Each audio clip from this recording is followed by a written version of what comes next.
Hello, and welcome to My Existential Crisis, the podcast where we talk about all the things that make us question our entire sense of self. My name is Madison Epley. Hi, my name is David. Rosati.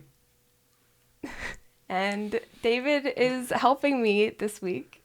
David is my partner, my boyfriend. We live together. This is strange. I don't know. We're sitting next to each other, and Madison has very kindly asked me to join the podcast, so I'm sitting in as a guest. Very kindly. I don't know if David's super thrilled about it, but he's being very, very helpful in stepping in for me. The important thing is I'm being supportive. You are being supportive. You're wonderful. But anyway, since it is spooky season, I figured it would make sense to do a spooky topic. And since it was kind of top of mind for David as well, it made sense for him to kind of hop on and throw his 2 cents in the ring here. So to give some context, why it was top of mind is because Madison literally texted me a few weeks ago and was like, hey, out of the blue, by the way, zero context, was just like, hey, would you do this? I think you would do this. And I was like, I guess you're not really giving me a choice here. But I looked at what it was that she sent me, and it was this thing about this like horror like experience, like a horror movie experience. And I was just like, I mean, do I think I would do it? Sure. Do I think it would be scary? Not really. But what worried me the most is when I looked at it and I tried to do a little bit more research and investigation was how effed up the waiver was, because I wouldn't do anything where I would I would be willing to give away the right for harm to be caused to me, to harm unto myself. And that's when I saw the waiver and I was like, this is crazy. So if we're talking about this today, I'll without spilling too much more information, well, you gave a really great preface without explaining anything. Yeah, so it was pretty bad. Yeah, that is fantastic. So thank you for that. If we cut it, we can arrange it where all of this goes after whatever it is that you described. If we can cut it, I'm going to be the one cutting it. Yeah, you do the work. Yeah, I do everything. I'm just here to look good and sound good. Yeah, exactly. So since spooky season, this is a haunted attraction we'll be discussing. It's considered America's scariest haunted house, and no, it is not actually haunted, and I wouldn't even really consider it to be a haunted attraction. It's just pretty fucked up. It's twisted. It's just really fucked. It started off as a normal haunted attraction, but it evolved into this immersive kidnapping experience where participants undergo hours, and I mean it can go up to 10 hours plus of this haunt. And the best way to describe it is people have described it as torture, masked as this extreme haunt. Yeah, it's like seeking scares for the thrill of being scared, but I don't think majority of people know sort of what goes into it, because there's all this hype around it is going to scare you. You won't be able to handle it. You can't handle the scariness. Their catchphrase is basically, you really don't want to do this. And it's just it's the perfect draw to get the person who's like, oh yeah, I can totally do this, which is basically me. But yes. I genuinely do think I would be able to do something like this. Yeah. Well, I don't have any doubts that you wouldn't be able, you would just do it. It just doesn't make sense. No, it doesn't make sense. The logic of it is what you wouldn't deal with.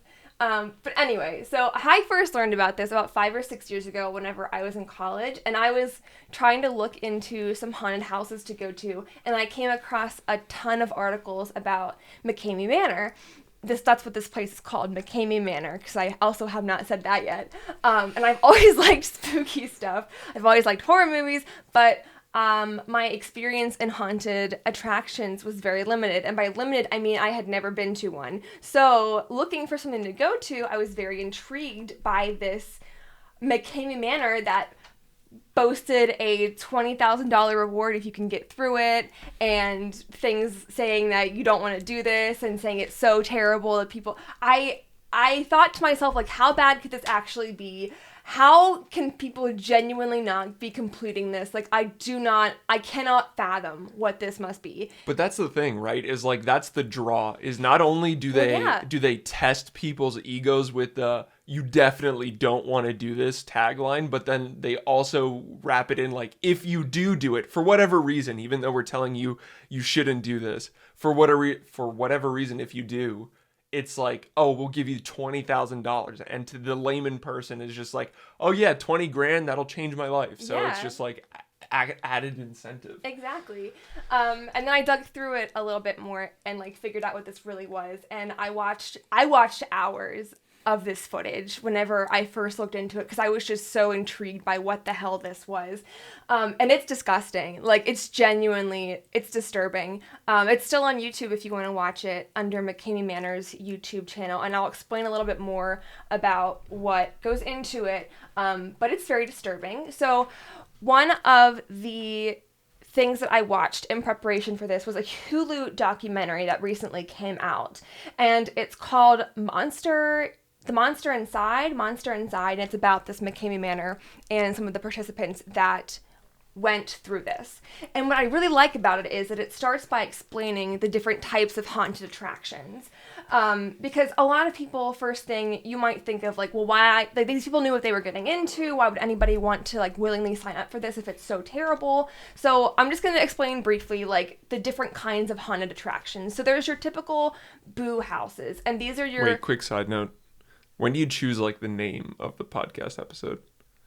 Just randomly. It's just like a random Literally thing? whatever comes to me. Okay. Whatever sounds funny in the episode or like that sticks in my brain. I think boo houses is a good thing. Boo house? You like boo house? Boo houses and something effed up or something. Boo houses and torture porn or something like Whoa. that. Well, I mean, that's essentially what it is. I know it is. It is like you said, that. Like there's hours of video content on there, and it's just like, it's just you watching people get effed with, essentially. Yeah, it's fucked up. It really is. Without like seeing people actually die on camera, which you can find stuff like that online anyways, but like without it being extremely demonetized on YouTube to the point where they'll just hide it, you can just still like find the videos of people getting ultimately effed with. Yeah.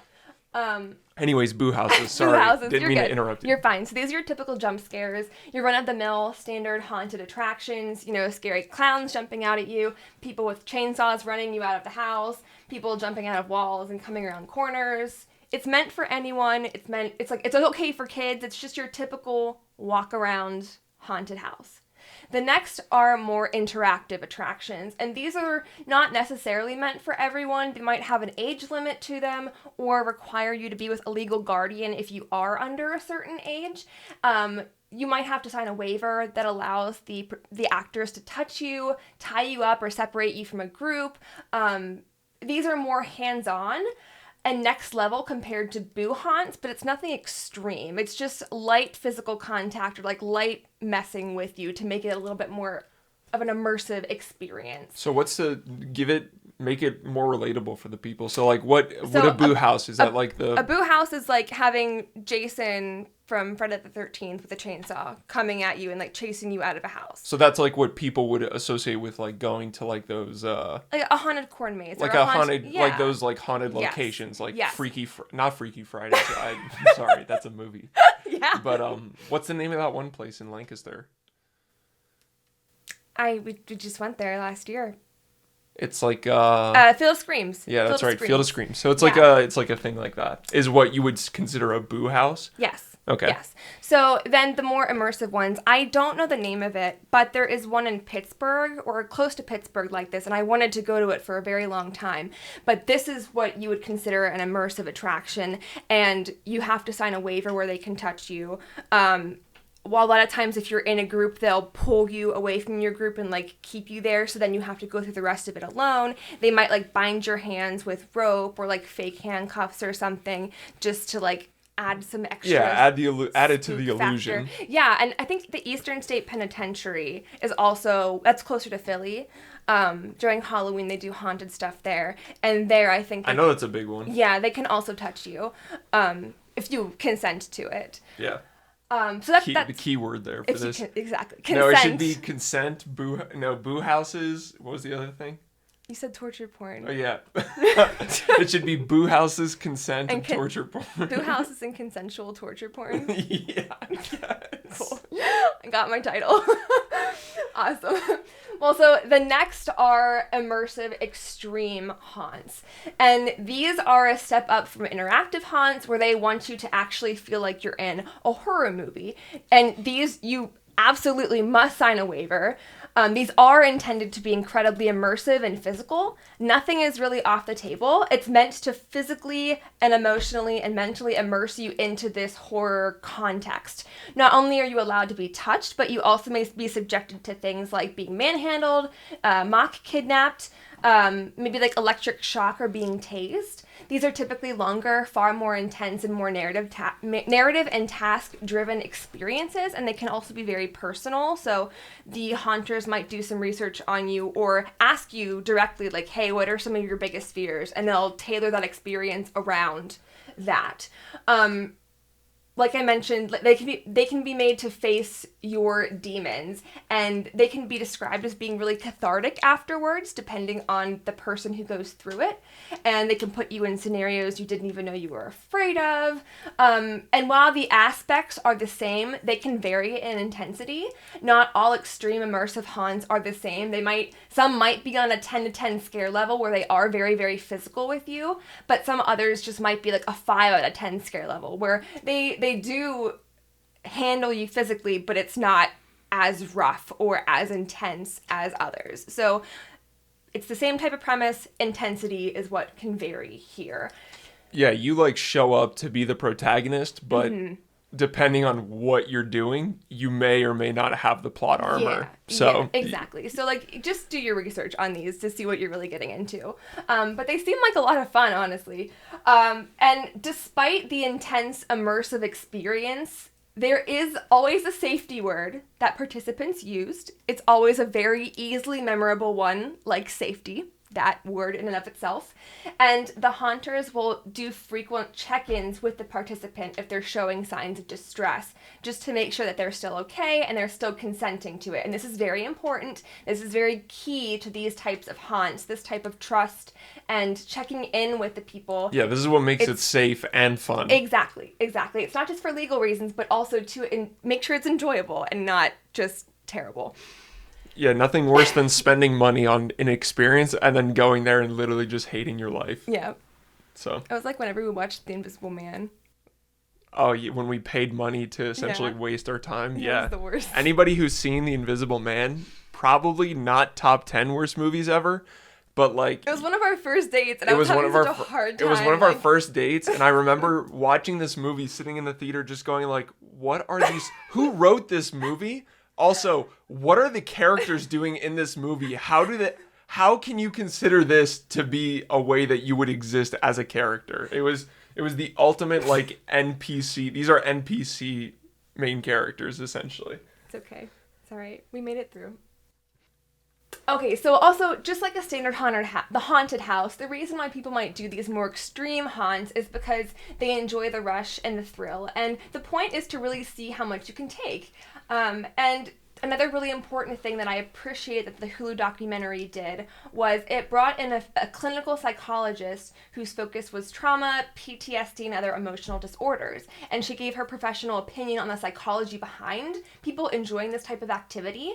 And she mentions that a lot of times people with emotional disorders like PTSD, anxiety, and depression, they can have a hard time experiencing emotions like other people, and their neurological pathways aren't designed quite like everybody else's are. So it might take a little bit more just for you to feel something. And yeah, it's like the rush of life. Like once you've experienced, it's the same thing. Like there's no death but fear itself, or fear of death. Yeah. And it's like once you've experienced like the most adrenaline pumping experiences in life, at that point it's like, what's left? I've seen it all, I've experienced it all, what else is going to get me off, type of thing. Exactly. And like on a much less level, like this kind of happened with me whenever I first started taking my anxiety meds. Do you remember whenever I texted you at work that I was like really excited, because I actually felt excitement for once. Yeah, you were like, I'm excited. Yeah, I was like, cool. I haven't felt excited for such a long time. Like my brain could be like, you're excited, you want to do this, but I can't actually feel that physical excitement. So once I started taking my anxiety medication, I was like so emotional at work because I was like, oh my gosh, I can actually feel excitement. Do you still feel excitement? Not as much. That one day was like a real high for Gotcha. me. Some days I do. It's better than what. Like you can still feel it. Yeah. It's not like you've lost the ability to be excited. No. If I stop taking my meds, then absolutely. All right, just checking. Be dark days again. Checking in live here on the podcast. Yeah. Safety? Question mark. Safety. So like for example, one of the people in the documentary was an Iraqi war vet, and he has PTSD because, war. And so he really enjoys these extreme haunts because that's one of the only times he can really feel those extreme experiences and those extreme emotions anymore. And another thing that I also liked that the Hulu documentary did was it brought in a university professor who researches deviance and leisure. And this can include everything from like BDSM to these extreme haunts to criminal activity, really anything that's considered taboo done for leisure. And from his research, he explains that these emotional irregularities should be seen as needs for those people, and that we should make sure that there are safe places for people to experience and explore those. And we shouldn't look at them like there's something wrong with them. It's just because that's not always the case. Yeah, it's just people trying to get off. Exactly. Like, I'm not going to yuck someone's yum. Absolutely not. You do you, man. And this is where we go into the creator and proprietor of McKamey Manor. So, Russ McKamey was a war veteran himself with 22 years experience in the Navy. His father committed suicide when he was young, and he has also been personally diagnosed with OCD and bipolar disorder. And I don't usually like to dox people. No, I don't usually like to talk about mental illness in like such a negative light, because I don't like to perpetuate that. Oh, like you mean about other people? Narrative, yeah. Yeah, I guess the disclaimer here is we are not talking about Russ McKamey because he has bipolar disorder or that he is... I just think it makes a lot more sense. I think it helps to make sense of some of the things. Yeah, we're making a critical observation of the things that have been witnessed and recorded based on the accounts that are published publicly for everyone to see on what is known as McKamey Manor and Russ McKamey. It's not people with bipolar disorder. We're just talking about effed up shit because effed up shit happened. Exactly. So anyway, Russ has always had a love of Halloween and everything that's haunted, and he even said that he was the trickster in the Navy for his fellow seamen, I guess, and he wanted to build something up for his family and community after. Actually, that should be the new... What? It should be like... Boo House, Seaman, and Consent or something? Yeah, something like that. So it started in 2001, and it did start as a typical haunted attraction. The local news would cover it every year, and they would just go all out and outdo themselves over and over and just make it more intense with all of these animatronics and these really cool props from the Halloween store. But by 2007, an old TV channel called FearNet covered it as one of America's scariest home haunts. And it was your typical boo scare walk through haunted house. And with his now ex-wife and daughter, he would transform his entire home into this haunted attraction. And it was very much a labor of love.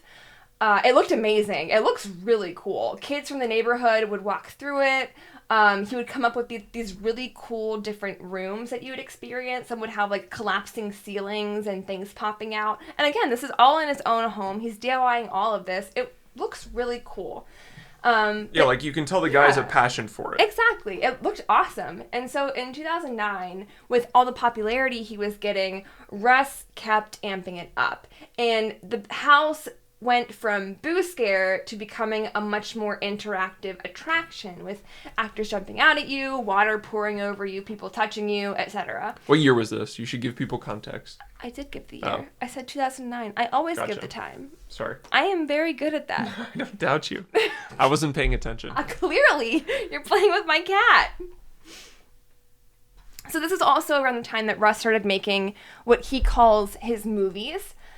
And he started his first YouTube channel. Yeah, the start of the influencing. Yes. The start of the like chase. Yes, and so what he would do is he would walk in front of his guests and record them going through the haunt to get their reactions and use this for publicity. And it worked really well.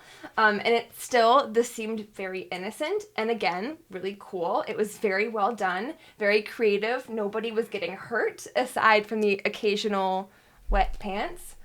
But then by 2011, it started to become even more immersive. He started to shove people in dark coffins, chained up sometimes with other actors. They'd be put into freezers while chained up, and the freezer would be locked so they couldn't get out. Actors would be more and more physical with the guests, but still, even at this point, no one was hurt. I'm just kind of showing you how things have evolved over the years. It was pretty immersive, pretty personalized, but still it was just like scary, good fun. People, nothing was secret because he would constantly film these attractions. So, you can still see these today. It looks great. People knew what they were getting into.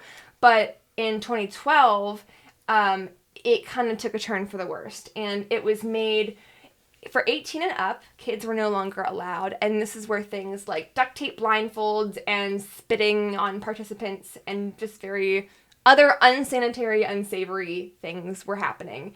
And by 2014, they advertised it as living in your own horror movie. And one pivotal moment was whenever the manor, he tried to build it in this place called Hazy Meadow Ranch. And he was a wedding singer for this ranch, and he became very friendly with the owners, and they basically agreed to let him build his next haunted attraction there. It took like 6 months and hundreds of thousands of dollars, and then he just had to tear it all down because he didn't have the proper permits for it because he didn't look into getting those. So I want to feel bad for him in this, but then whenever he explained what he was actually building, it sounds pretty fucked up. So basically, if you think of a morgue, you know how there is that wall of containers where you'd stick dead bodies in to refrigerate them.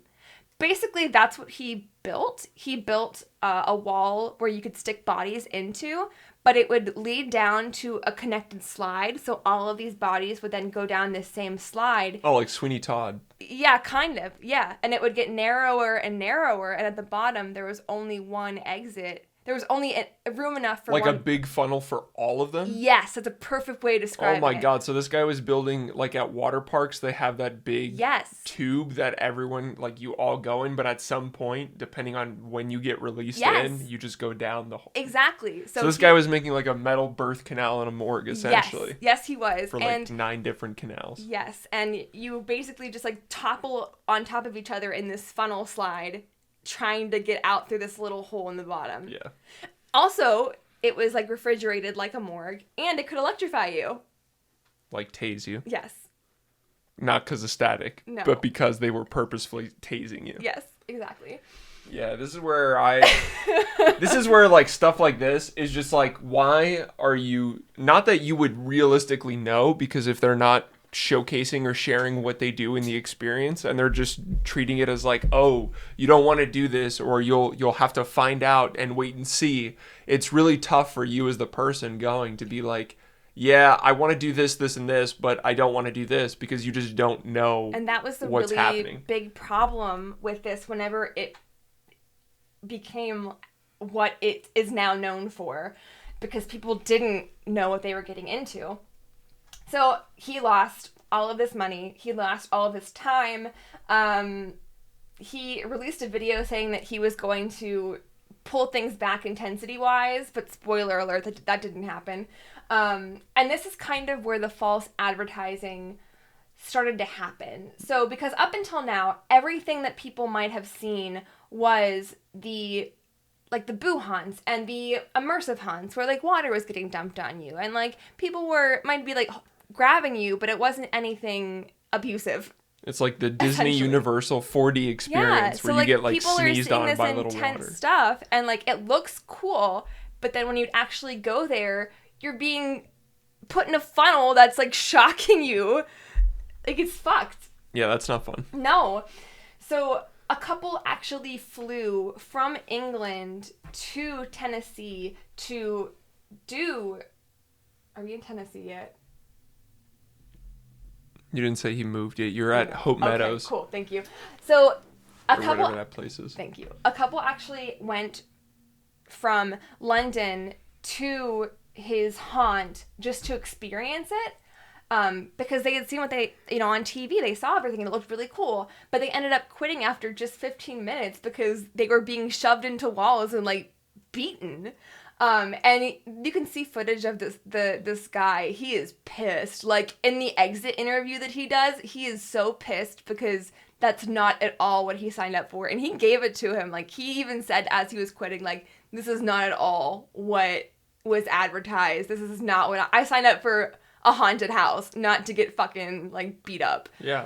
So I also want to mention that at this point, there were still minors being used as actors in these haunts, and this is problematic for many reasons. One was because he said that the kids needed to be reined in. So, for example, one kid recognized his teacher going through the haunt, and he shoved her face in dog shit.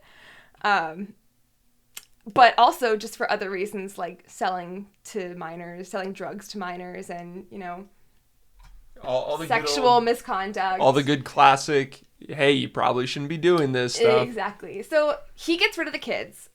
But what does he replace them with? Actual felons. That's right, kids. He replaces them with people who have been convicted of committing violent acts against people. Second chance, baby. Second chance. Hey, did you recently get a second chance? Well, I got the job for you. Want to beat the shit out of people? Do you want to beat people up for money? Not illegally? Questionably not illegally? Yeah. So, again, these people didn't really know what they were signing up for. And this is kind of where he started offering this cash prize for people who would complete the haunt, $20,000. In the beginning, he refused to let people quit or use a safe word or anything like that. He would just decide whenever you were done. And obviously, this is problematic for many reasons. He also reported that he would live stream the haunts to a group of investors in Los Angeles, and they would place bets on what they wanted you to do. So it was like Squid Games almost. Kind of. This has actually been debunked, but just the fact that he's saying it is pretty fucked. Gotcha. Yeah. So he was treating it like a Squid Game, or he thought that he was creating a Squid Games-like experience. Absolutely. That's a great way to put it. Yes. So people began to speak out more and more through all this, and he eventually got run out of California. His wife left him for cheating on him. This woman basically convinced all of his actors to quit because people were thinking of suing, and although Russ was the one with the business, all of the individual people were the ones who were doing the physical harming. Yeah. So obviously, not wanting to get sued, these people were like, yeah, sorry, buddy. Stepping away. I'm out. Here's the other thing, though, is that at the end of the day, this guy is still, quote unquote, like marketing a service. Yes. The service is that he is, providing an experience to you. But I don't think psychologically this guy is treating it as a service. No. He's treating it as like his hobby. Yeah, and that's the issue. Like, we signed waivers to go skydiving, and you sign waivers to go rock climbing. Yeah. But like, when it comes to mental harm, I feel like it's very difficult to sign a waiver for that. And I think that's kind of where some of this crosses the line at. Well, the tough part is like just being like, no, you can't quit. Yeah. Like at what point? That's not okay. Like the moment this is where when I was reading the waiver and I was going through and looking at this and I was looking into it, it was like, you cannot just walk away after you've signed the waiver. And I'm thinking to myself like, hey bro, if I want to walk away, I'm going to fucking walk away, right? Like you're not going to stop me from walking away. And if you do stop me, that's when we start getting into problems, because then it's like, what's really going on here, right? Like, is it a horror movie experience? Am I the main character, or are you just like imprisoning me? Yeah, exactly. So just to explain a little bit more about the manor, before you can even be approved to go through it, there's a physical exam that you have to go through, a background check, a phone screen, this infamous 40-page waiver, and a drug test. You have to be able to pass that, and then you have to watch like this 2-hour documentary footage that he put together of everyone who's gone through it in the past 2 years. And I read like 18 pages of this waiver. It is not effing around. Like, no, you literally sign your rights away. Yes, you sign everything away. Each haunt is very personalized. They can last up to 10 hours. The haunt promises that each guest will be mentally and physically challenged until they reach their breaking point, and that is a promise. And reservations are required. Only 1 or 2 people are allowed in at a time. They have to be over the age of 21, or between 18 and 20 with a parent's permission. Guests who are pregnant or claustrophobic, or have seizures, or respiratory or heart issues are urged not to participate. Although I love that he says urged and not like banned from participating. Yeah, it's like... That's pretty fucked. He's like, hey, if you're pregnant and you sign this waiver after reading it, and I don't know that you're pregnant, guess whose fault that is? Yeah, that's pretty fucked. They also have to have a doctor's note asserting that they're in good health and physically and mentally well enough to participate, as well as proof of medical insurance. And the cost of admission is a bag of dog food. And that's it. Did you know that? No. Yeah. Cost of admission is a bag of dog food? They don't even charge money. They, like, how... So that's another one of, like, the big mysteries. It's like, how did he get money to do all of this? And how is he, like, getting money to keep this going? And the second thing is, like, as a person signing up for this, if the first 5 pages of the waiver aren't red flags for yourself, at what point do you go through and see some of this stuff and go, like, what is the red flag for some of these people, you know? It's true. It's true. And I'm just about to get into some of those red flags that people might have. The screening process is, he says it's meant to select participants who can be easily manipulated because they're forced to eat things like bugs. Someone was forced to drink urine, eat their own vomit, have duct tape wrapped around their heads, saran wrap wrapped around their heads, be waterboarded, electrified, tased, buried alive, all this really, really fucked up shit. Yeah, if you were wanting to be the main character in a horror movie, you got it right here. Yeah. Here are all the things. It's free of charge, apparently. Free of charge. He claims to have invested more than $1 million into this attraction, which it's a mobile experience. You start in one place and you travel in a couple of different areas, whether it's like a different farm or different properties that he might have. And it's supposed to end in Alabama, although no one has actually made it that far, and it's been speculated that it's because it doesn't exist. What's the starting point? Somerton, Tennessee. So you go from Tennessee to Alabama? Yes. In 10 hours? Yes. Are you just traveling the whole time? Because no. that's quite a far ways away. I think, Somerton, it might be closer than you think.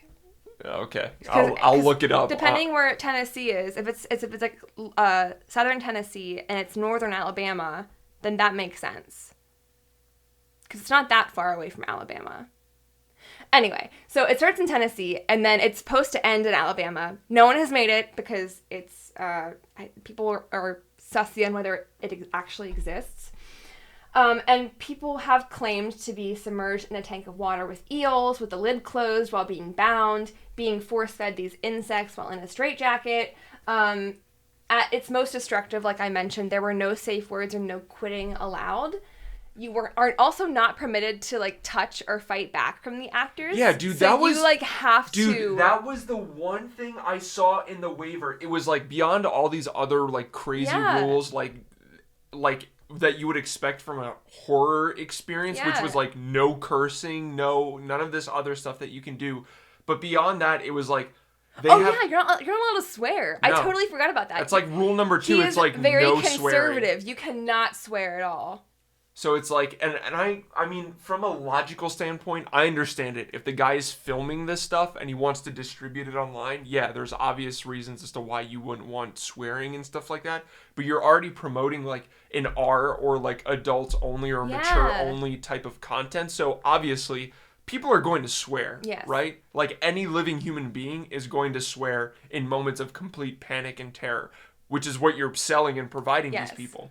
But the other thing was crazy is you're looking and reading the waiver, or I'm still thinking and reading through the waiver and thinking to myself, so if I'm the protagonist in a horror story and I have to, like, fight my way through a horde of zombies or something, or if I have to, like, make it out of a barn alive and there's, like, a crazy farmer or something, I'm thinking of, like, what this scenario or experience may be like. And they're like, oh yeah, you can't fight back from any of the people. And you're just like, okay, I get it. Yeah. Why you wouldn't want to injure, like, the people that are acting and casting in it. But if I'm just subjecting myself to, like, torture, basically. Not just that, but you're not allowed to quit. So if you're not allowed to quit and you're not allowed to fight back, then what the hell?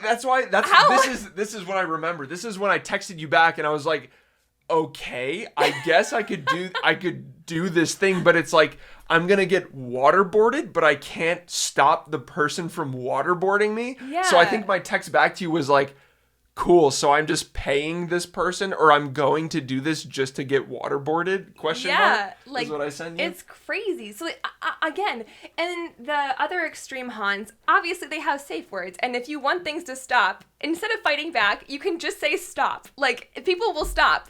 That's not the case here. It's crazy. Yeah, it's like stop is encouragement. It's like the complete opposite of what you've come to know as consent your whole life as an adult human being. It's like stop. Consent is out the window. Yeah, it's like stop means go. Yes. You're in opposite day land here. Exactly. Other people have had their eyebrows and their head shaved. I also said alleged earlier. It's not alleged because there's actual video evidence of it, so it's not alleged. It's true.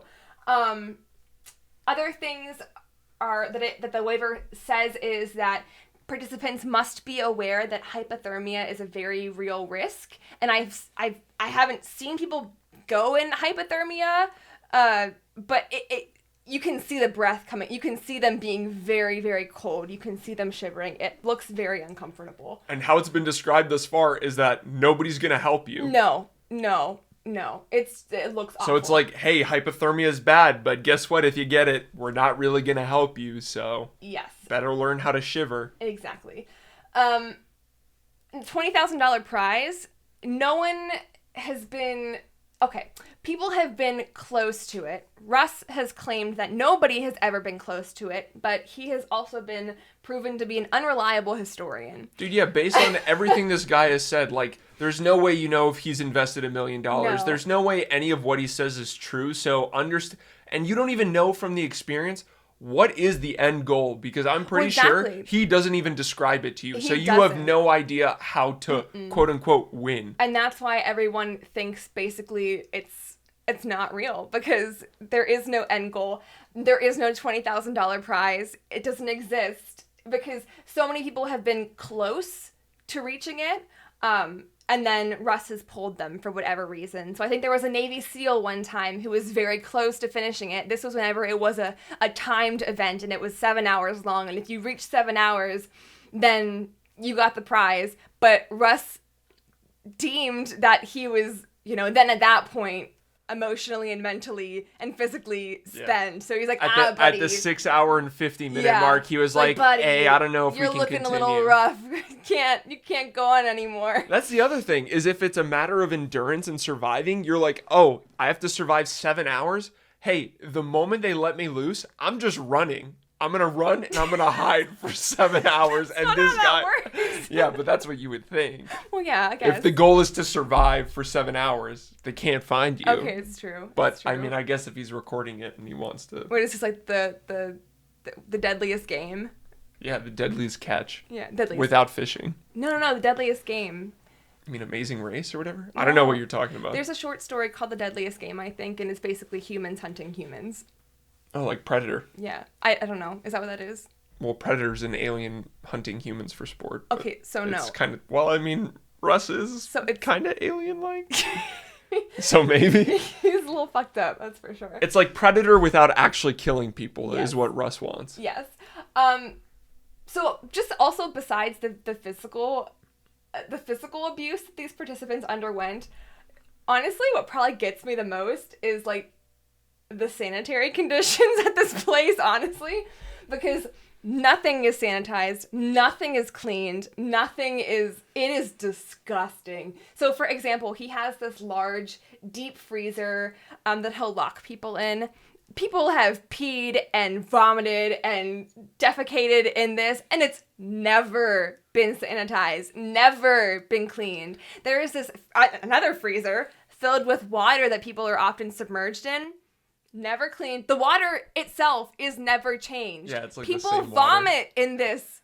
They vomit in this. You know for a fact, it's rancid. If at a bare minimum he's even doing this, he's just going out back, taking the hose that's connected to whatever building he owns or whatever, and is just rinsing it off and then setting it back up.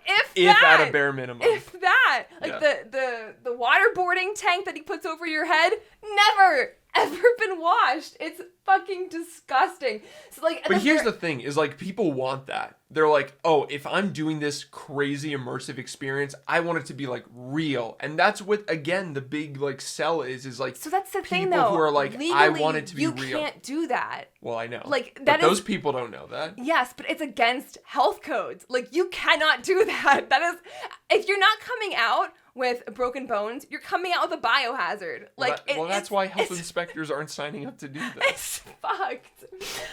So one of the more popular people who has spoken out against Russ, her name is Laura Brotherton. She's one of the most well-known victims. Her photos went viral after she posted her before and after images, and her after images consisted of her eyes like swelled shut and her in like a head brace in the hospital. She looked like the Pillsbury Doughboy if the Pillsbury Doughboy was a human being. Yeah, it was rough. She had a shaved head, multiple extensive injuries she had to be in the hospital for, and she says that in her visit that she repeatedly said to stop, and repeatedly they did not stop. They just kept going.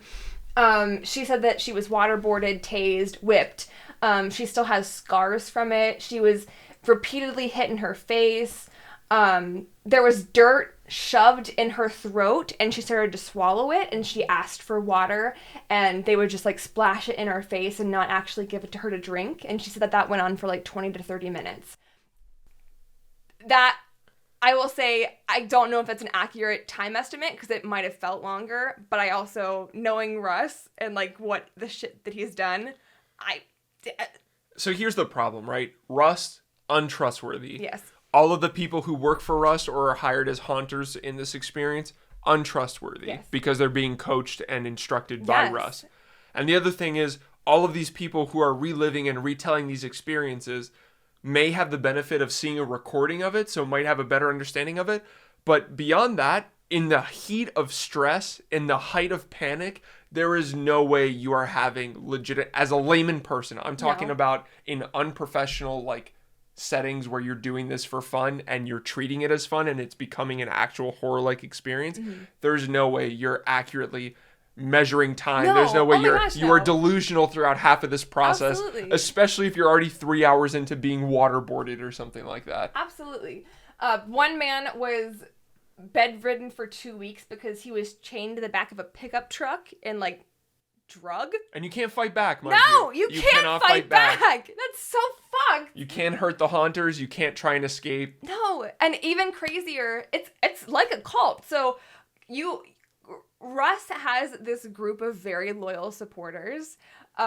It's the diehards. It's the people who want this to be real. Like, it's like people who want the purge. Yes, really. And he will sick his followers on people who come out and speak out against him. It is crazy. He calls them LICs, low information groups. I'm not kidding. LIGs. You said LICs. LIGs, I'm sorry. I can't read my own. I know I typed it wrong too. I don't know what words are. LIGs. LIGs. Low information groups. Low information groups. Like they're brain dead? Like he just is calling them brain dead? Basically, like they don't actually know what's going on. They don't know what's happening here. They just think they do. Oh, they're not a knower. No. It's literally like Scientology, which is a story for another day, but like it's really fucked. Dude, it's like telling people on the outside of a joke that they're on the outside of a joke. Yes. It's like, hey bro, you don't get it. Yes. You're not in. You don't understand. You don't actually know. So I will say that his ex-wife, Carol, she was the one who ran the haunts before they got really fucked up. She ran them with him and left whenever they got really fucked up. And Russ was saying he wanted to like waterboard people. She's like, no, this is too much. I'm out. She was able to debunk a lot of things. So she says that it's a lot of like movie magic and psychological manipulation and suggestion, and that you aren't actually being injected with needles or razors. Yes, that is another thing that people have claimed. They're just props. There's like people are claimed to have been injected with drugs or like given pills that are hallucinogenics. And she says that they're just Tic Tacs. Now, I'm honestly a little unsure of what to believe, because Carol is I trust her. She seems like an accurate historian. Here's the thing. But after she left, like, I don't know. Well, that's the one thing. You can't trust Russ. No. You can't trust what's going on based on the images, like No. all the stuff that's out there. There's no way you can trust it. As well as, why is that even being brought up as a risk? It shouldn't be. Yes. Like, in any experience like this, there shouldn't be the worry of, I wonder if they're actually drugging us. Like you said, I know it's illegal. Yes. By law, that can't be happening. Especially if people consent to it. Like, they can't do things that would do harm to the person, even if they consent to it. It's like a weird law or whatever. It's gross misconduct. So it's the difference between negligence and gross negligence. Gotcha. And, well, I was going to get into it later, but I'll bring it up now. No, get it? You can say No. That's one of the reasons why this has been so hard for people to sue. Also, Russ claims that he has both never been sued ever, and that he has been sued many times, but he's always been able to get them to be dismissed. So again, just more inaccurate information. Just the humble brag. You know. I've never been sued, but also anytime I have been sued, it's been dismissed. So it's like, yeah, this dude's rolling into court with finger guns, shows up to the judge like, hey boss, we're here again. And then he's just like, case dismissed. We're out of here. Yeah, that's Russ.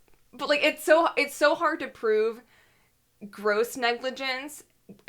It's very much a he said, she said. And especially whenever it comes to this, he has so much outlined in his waiver that because so much of this is consensual, it's so hard to prove what isn't, or what was done to you that wasn't consensual. And you're delusional, so you can't even recount things. Like, there's no way for someone to trust you because they're like, oh my god, this person has been awake straight for 26 hours and they're being drugged through the dark. The worst thing that I saw, this haunts me, is there's videos of people having this little straw to breathe through, and he'll throw mud over you and bury you alive, and you only have this straw to breathe out of. It is terrifying. That is the scariest for me, at least.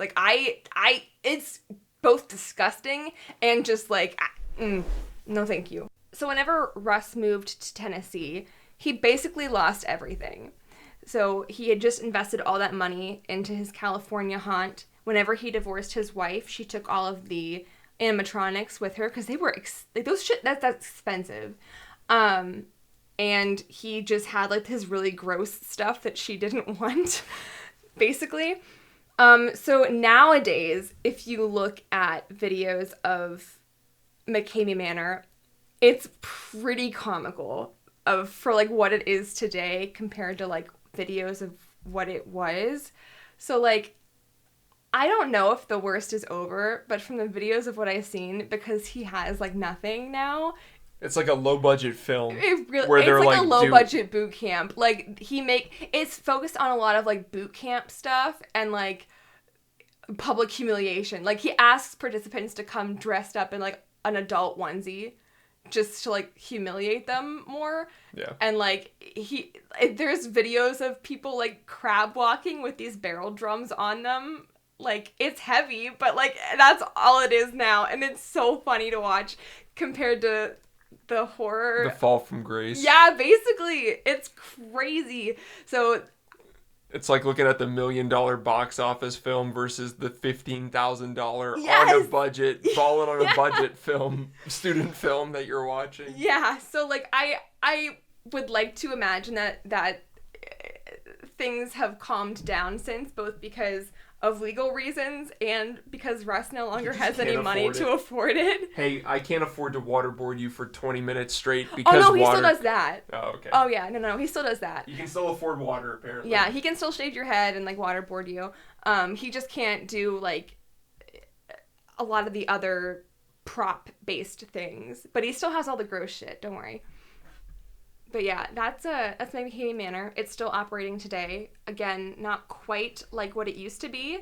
Oh yeah, that was the other thing. So before, there was all this false advertising when people would go there because people would see like whenever it was a lot tamer and they'd get there and they'd just like get the shit beat out of them. And now people think that they're going to get the shit beat out of them. And they still do get roughed up a little bit, but it's nothing like it was. But they're just crab walking in a onesie, like with this barrel drum on them. Yeah, it's like before it was the full experience, or before it was like unknown, so they go there and then it's like terrible, and now people are like, oh, it was terrible, and then they get there and it's like, oh, it's cool. terrible for a different reason. I'm walking into the McDonald's play area, essentially is what it is. People defecation and piss in the McDonald's play area, and they're like, I guess this is scary, but if you want me to crawl through the ball pit, I guess I will. That's literally what it is. Yeah. But, yeah, that's McKamey Manor for you. Man. Ultimate, scariest haunted house. It's scary. We joked about a lot of stuff here, but, I mean, some of the stuff these people experience. No, for real. It's really bad. It is really awful. Like, again, you can still see... It's disturbing. It really is. It's disturbed content. It's not even disturbing. It is just, like... It is disturbed content for people who are looking for the disturbment. Yes. Or they're looking to be disturbed, or they are disturbed themselves, and this is their, like, essentially, not that, everyone has their kinks. I'll say the caveat to that, how there's torture porn and stuff like that, but, like, the porn industry has been notoriously known for voiding consent of actors and actresses and stuff like that, and when it comes to, like, dungeon and torture-based porn and BDSM, there are so many taboo, like, there's practices of the past where it's, like... Well, not just that, but, like, whenever it comes to, like, the BDSM community... I have no experience with it. It's like the expectation versus the reality. But no, like from what I've read, like it is very much based on consent, and it's very much based on like having this trust with you and the person that you're working with. It's the trust and the play. Exactly. So when you take that away, it's just scary. Then at that point, it's scary because you're like, what is this person capable of doing? Given it's like. Oh my god, if it's how I had to compare it to, it's like you give a kid a water gun and they grow up thinking that all guns are water guns. Yeah. And then you give them a real gun and then they shoot someone. Very gross hyperbole there. But it's like maybe Russ's whole life he treated everything, as a joke. Yeah. He was taught to treat everything as a joke, and now that he's like putting these people through these things, he's like at the end of it he's like, whoa man. Like, you signed up for this. Yeah. Like, it's an experience. It's a horror experience. Like, this is what it's... Like, what did you expect, And it's just a bad way of, like... Yeah, it's just a bad way of going about things. Exactly. You give a disturbed person the capabilities or the rights to be disturbing, and you will be surprised at what a disturbed person will think of. Or do. I think that's a great summation for that. Stay away from the disturbed. The disturbed people are dangerous. I wish that you could have seen David's face, because in that moment he looked very disturbed. I looked disturbed. You looked very disturbed. I am disturbed. I know you are. I live with you. Damn it.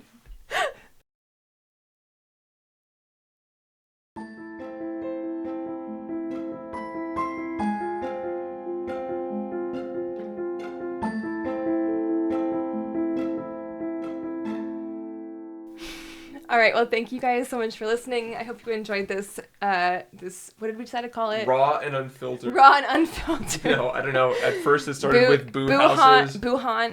Boo house. Boo house is consent and torture porn or something like that. And boo house is consensual torture porn. Yeah, we said that, but then you had said you want to change it to like Seaman or something because the dude was in the Navy. Listen, man, I don't know. I'll figure it out whenever I'm editing it. Yeah, figure it out in post. Cut it in post. All right. You can follow us on Instagram and Facebook at MeCrisisPod and email us at myexistentialcrisispodcast@gmail.com if you have any story suggestions or anything for anyone. Or if you know any wacky other experiences out there, maybe it's not a horror experience, but maybe it's like, hey, dress up as a clown and get shamed out of clown school or something like that. What the fuck? They like forcibly shame you. They're like, hey, you want to be a clown? Go to this clown school. And then they just shame you out of it. I want to hear about your experiences with with clown schools that shame you. That's the request. That's the request. That's the request. Find it. Someone find it. Okay. Cool. You heard it here first, folks. And I'll never talk about it, by the way, but I want you to find it. I dare you to find it. You don't want to find it. That's what Russ would do. You don't want to find it. You don't want to find it. $20,000 if you find it, but you don't want to find it. And also, I cannot confirm or deny whether or not you'll actually get $20,000. Or whether or not you'll actually find it. Or whether or not it exists. All right. Thanks, guys. Bye.